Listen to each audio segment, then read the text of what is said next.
You fired her for protecting an elderly man? What a disgrace.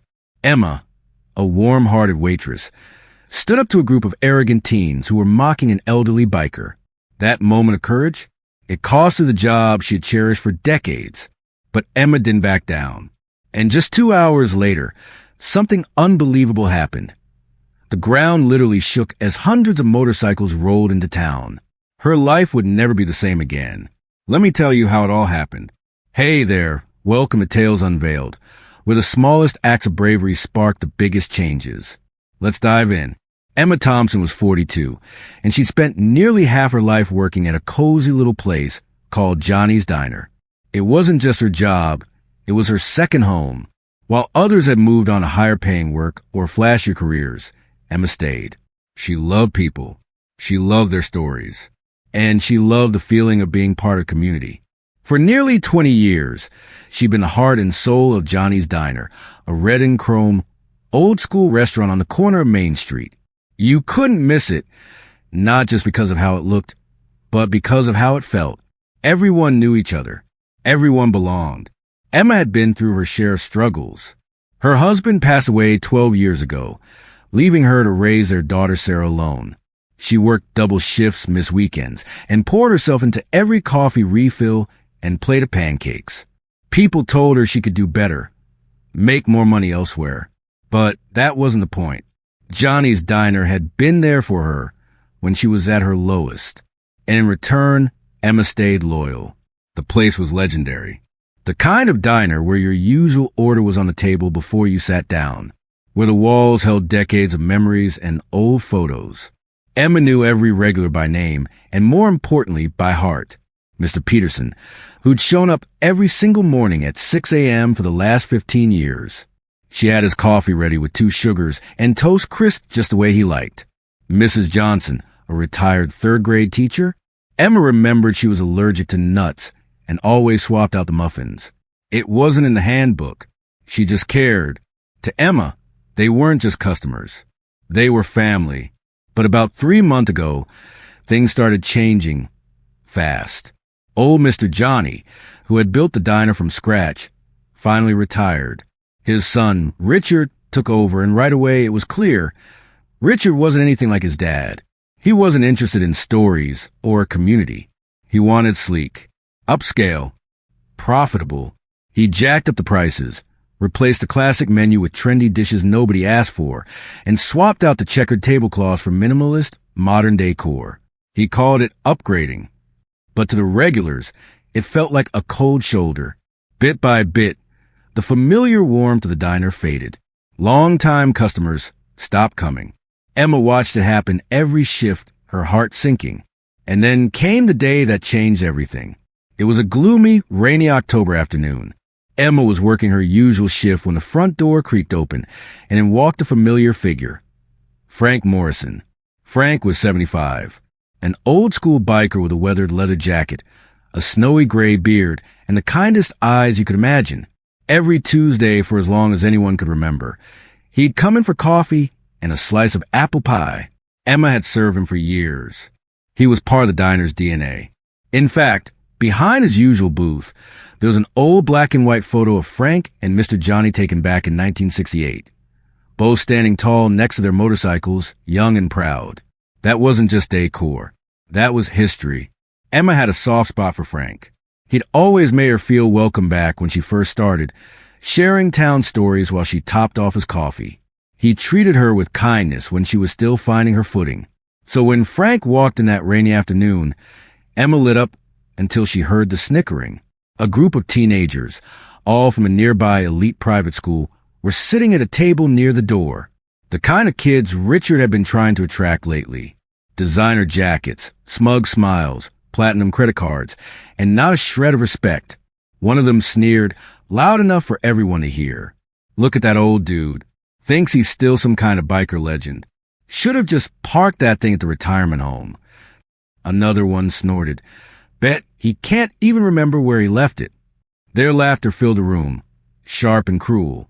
Emma watched Frank's shoulders tighten as he walked by. He didn't say a word. He didn't need to. The pain in his eyes said enough. And then one of the kids stuck out his foot trying to trip him. That was it. Emma's blood boiled. 2 decades of service, loyalty, and watching the heart of the diner be stripped away. It all boiled over in that moment. She rushed forward, steadying Frank before he could stumble. Then she turned, facing the teenagers head on. "That's enough," she said, her voice low but firm. "Gather your things and leave. We don't serve bullies here." The room went dead quiet. The teens blinked in shock. One of them scoffed, pulling out his phone. "Do you even know who my dad is?" "He's on the city council." "I don't care if your dad's a president," Emma replied, not missing a beat. "You don't treat people like that here. Not in Johnny's diner. Not ever." Just then, Richard came storming out from the back, having heard the ruckus, his face twisted with rage. "What's going on here?" he barked. The teens jumped in, telling him how Emma had kicked him out for no reason. Richard didn't even ask her side. "You can't throw out paying customers," he snapped. "Apologize to them. Now." Emma stood tall, refusing to waver. "They tried to trip an elderly man," she said, her voice steady. "That's not just rude. That's dangerous." Richard's eyes narrowed. "Then you're fired," he said coldly. "Get your things and leave." Frank tried to step in, but Richard waved him off. Emma took off her apron slowly, folded it, and handed it to another waitress. She gave Frank a gentle smile. Then she walked out with her head held high, because that's what she had always taught her daughter to do when facing injustice. What Richard didn't realize, not that day, not in that moment, was that he had just made the worst decision of his short career as a diner owner. Because Frank Morrison wasn't just an old biker with a sweet tooth and a soft voice. He was a legend. Back in the 1960s, Frank had founded the Iron Veterans Motorcycle Club, a group of former service members and riders who, over the years, had grown into the largest and most respected motorcycle club in the entire state. They weren't just weekend warriors who liked to ride. They were a tight-knit brotherhood known for doing good, fundraising for sick kids, helping veterans find housing, running toy drives and food banks, quietly, consistently, without ever asking for credit. In fact, years ago, they'd even helped Emma, anonymously, when her husband fell ill and the medical bills started piling up. She never knew who had left that envelope of cash in her mailbox. But Frank did. So when Emma was fired that day for defending him, Frank didn't just walk out quietly. He pulled out his phone.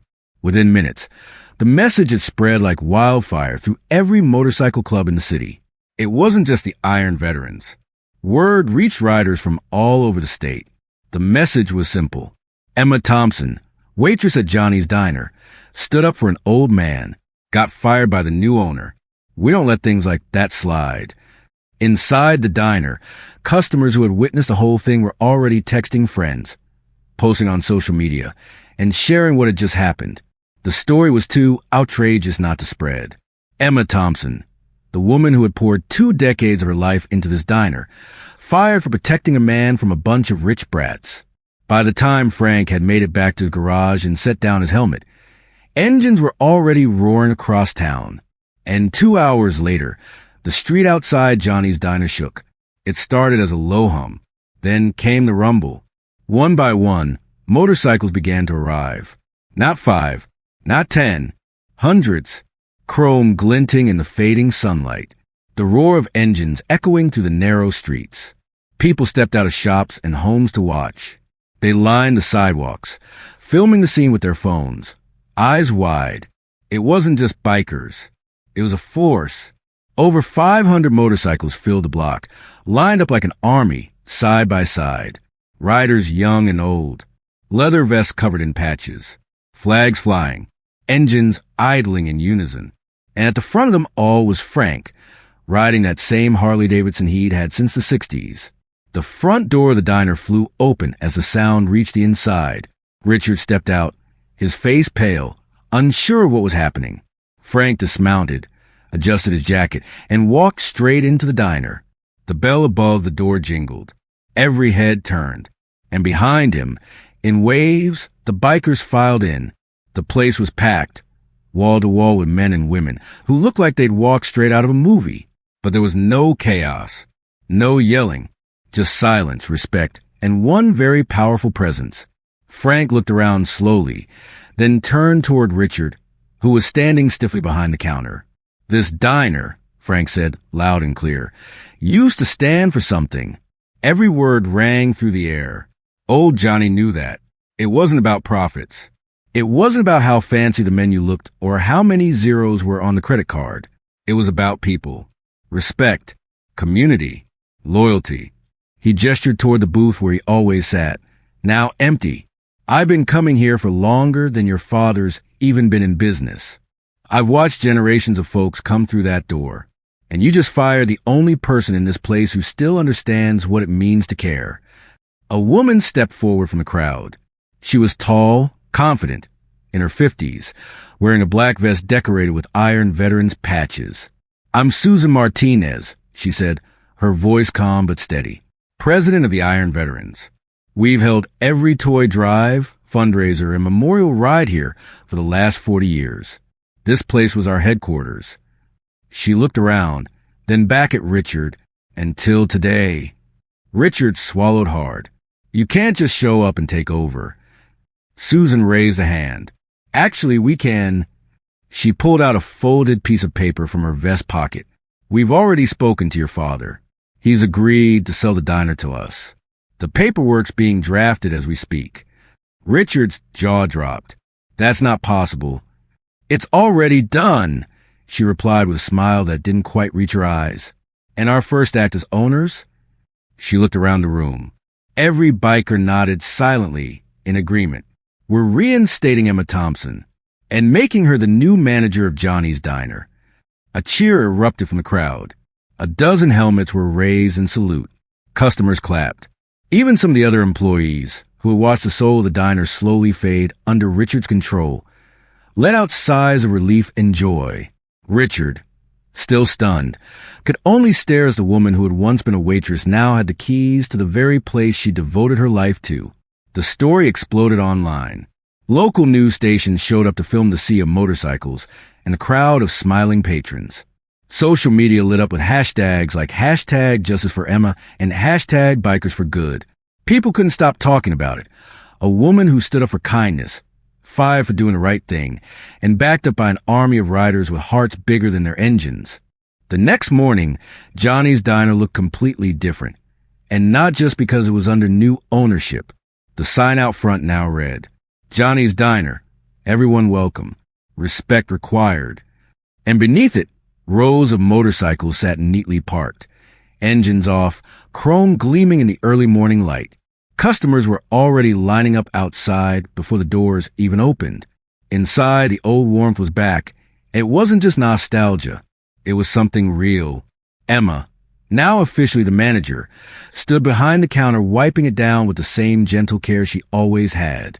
Only now, she wore a new name tag, Manager Emma Thompson. Her daughter Sarah had made it for her the night before, complete with a tiny silver heart sticker in the corner. And Frank? He was already at his usual booth, coffee in hand, apple pie fresh from the kitchen. But this time, he wasn't alone. All morning, customers came over just to shake his hand, thank him, and hear the story from his perspective.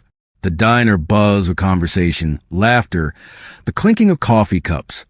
The sound of life returning to a place that had almost lost it. Outside, camera crews were still gathering footage. Bloggers, news reporters, and podcasters had picked up the story, calling it the biker rebellion that saved the diner or the waitress who took a stand. But to the people of that town, it was simpler than that. It was about loyalty and love and decency. Later that afternoon, something unexpected happened. The door opened, and the same group of teenagers, the ones who had mocked Frank and triggered the entire event, walked in. This time, there was no arrogance in their step, no smirks, just quiet, uncertain steps and eyes full of something that looked a lot like guilt. They stood just inside the doorway, glancing at the booths packed with bikers.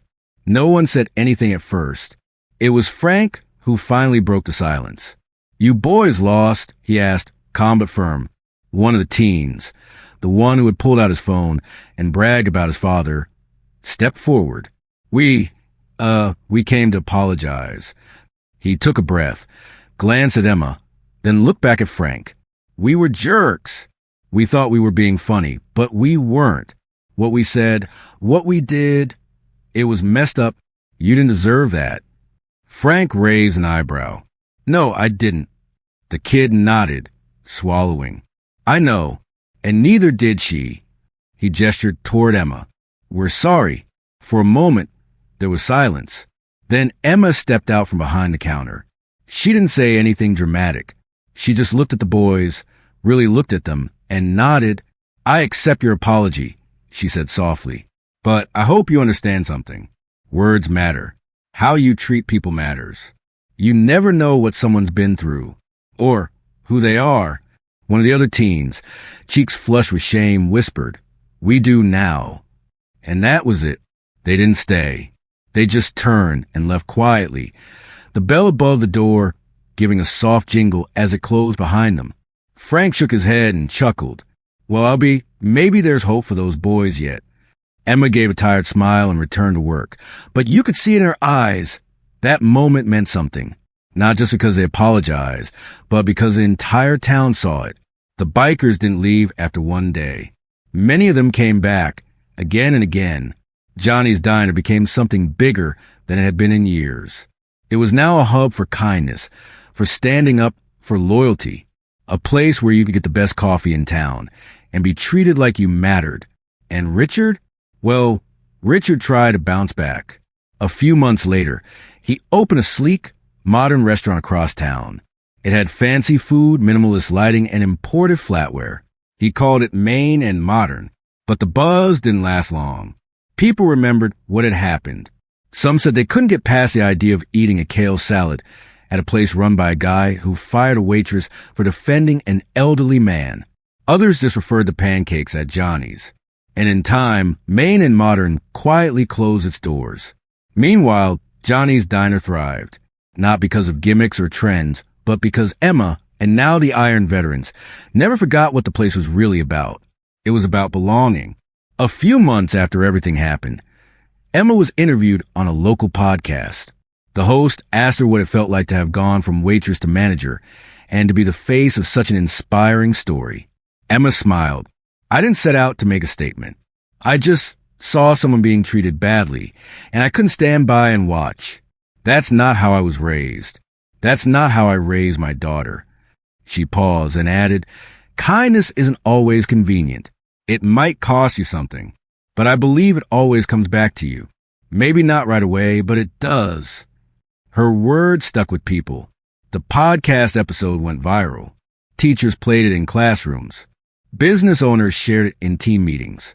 Some local schools even invited Emma to speak to their students. Sarah, now in college, would often help out at the diner on weekends.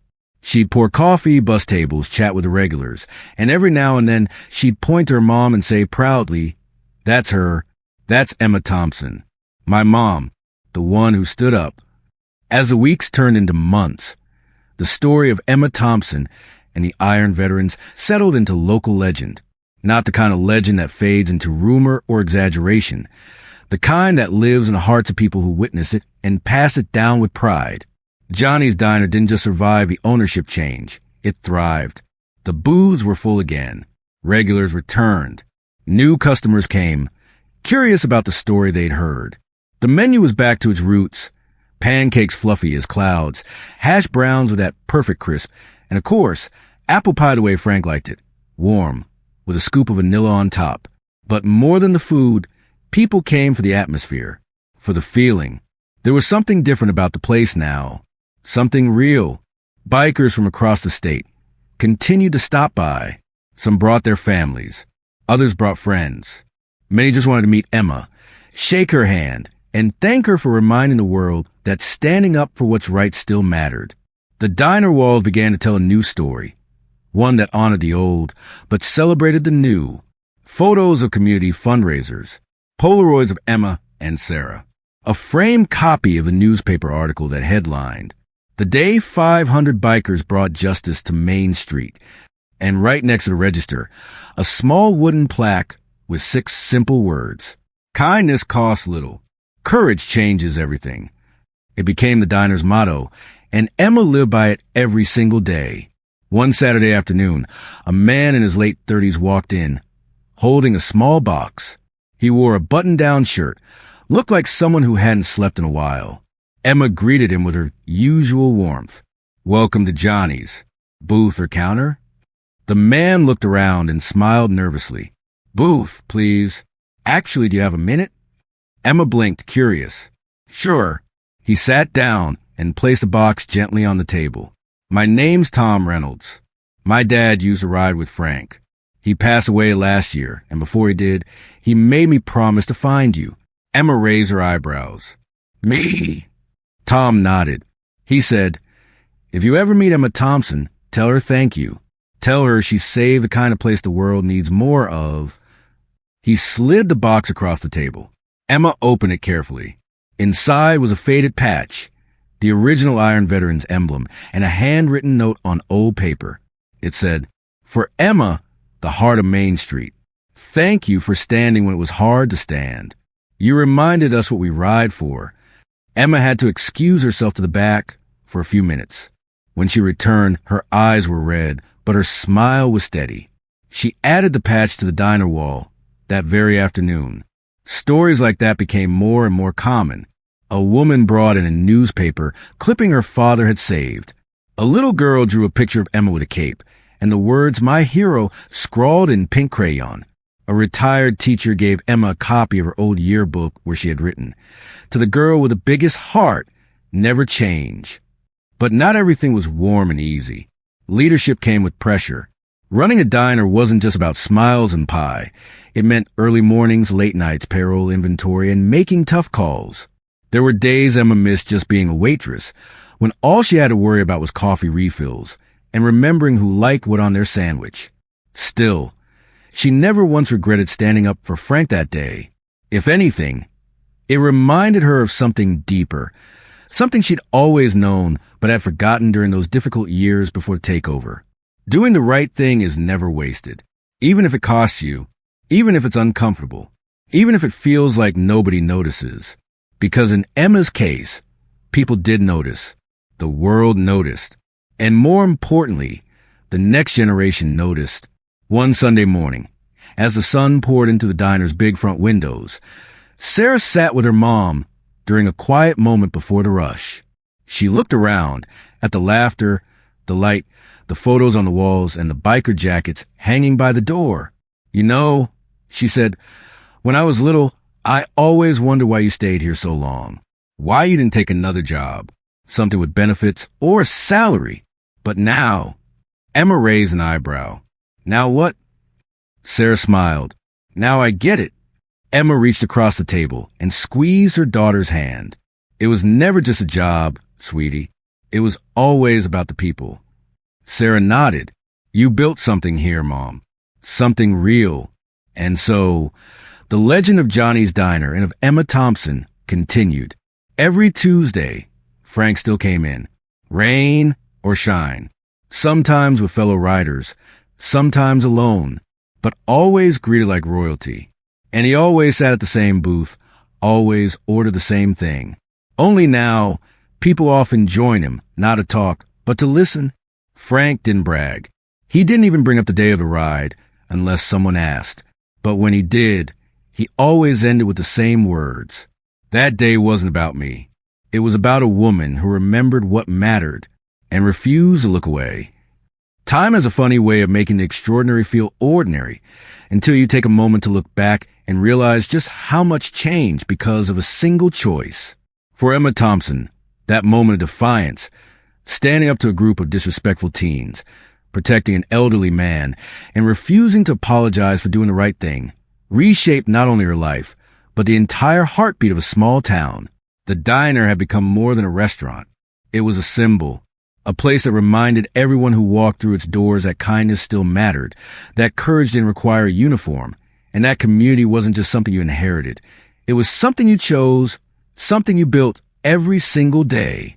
As the years rolled on, Johnny's Diner remained a landmark.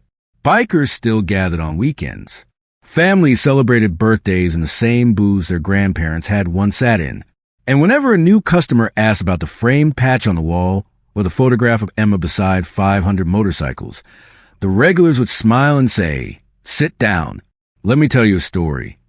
And they'd tell it. They'd talk about how Emma lost her job for standing up for someone who couldn't fight back, how Frank Morrison made a call, how engines rumbled into town like a rolling thunder of justice, how one waitress was rehired, promoted, and became a local hero, not because she fought back with anger, but because she refused to let disrespect go unchallenged. But they wouldn't stop there. They'd tell how the teenagers who once mocked Frank eventually became regulars themselves, older, wiser, humbler. One of them even joined a local community center and helped organize charity events with the Iron Veterans. People change. That's the beauty of stories like this. They don't just inspire, they transform. And Emma, she never let the attention go to her head. She showed up early, brewed the coffee, checked in on customers, gave the same warm smile to a nervous teenager ordering a milkshake as she did to Mayor ordering breakfast. She didn't change because of what happened. She became more of herself. On her 50th birthday, the Iron Veteran surprised her with a custom leather jacket embroidered with her name and the words, "Honorary Rider for Life." They lined up their bikes outside the diner and took her on a ride through town, engines roaring, laughter filling the air. And when they got back, Sarah stood in front of the crowd and raised a toast. "To my mom," she said, voice proud and clear, "who taught me that strength isn't about shouting. It's about showing up, about doing a hard thing, the right thing, even when no one's watching. And who reminded this town and this country that sometimes the most powerful thing you can do is stand up with kindness." The applause echoed into the evening. That night, as the sun dipped below the horizon, the sky turned to gold. Emma sat on the diner's front steps, coffee in hand, watching as families laughed and bikers swapped stories. The neon open sign flickered softly behind her. Frank joined her, settling beside her with a grunt. "Someplace you've got here," he said, sipping his coffee. Emma chuckled. "Someplace we built." They sat in silence for a while, listening to hum of conversation and the distant thrum of an engine. Then Frank leaned back and said, "You know, I've ridden across 48 states, seen diners in every kind of town, but none of them ever felt like this." Emma smiled. "That's because this one was built on something different." "What's that?" She looked at him. "Respect." And he nodded. "Amen to that." So what's the takeaway from Emma's story? It's not just about bikers or diners or one heroic waitress. It's about you. It's about the small, everyday moments where you get to decide whether to look away or step forward, whether to let cruelty slide or speak up with quiet strength, whether to protect your own comfort or risk something for someone else's dignity. In a world that often tells us to mind our business and keep our heads down, Emma reminds us that some things are worth the cost. That standing up might make you lose something in the short term, but gain something far more meaningful in the long run, like a community that has your back, a legacy of courage, and the kind of respect that can't be bought. If you ever find yourself at Johnny's Diner, don't be surprised if someone offers to pay for your coffee. Don't be surprised if a biker holds the door open for you. Don't be surprised if Emma herself walks over, refills your cup, and asks about your day like you've been coming there for years. Because at Johnny's Diner, they serve more than food. They serve dignity, loyalty, and second chances. If you enjoyed this story and believe we need more tales like Emma's, hit that like button and subscribe to the channel. There's another story waiting for you. Just click the video on your screen. Thanks for watching Tales Unveiled. Until next time, stay kind, stay brave, and don't be afraid to stand for what's right. Over coffee and apple pie, the Emma way.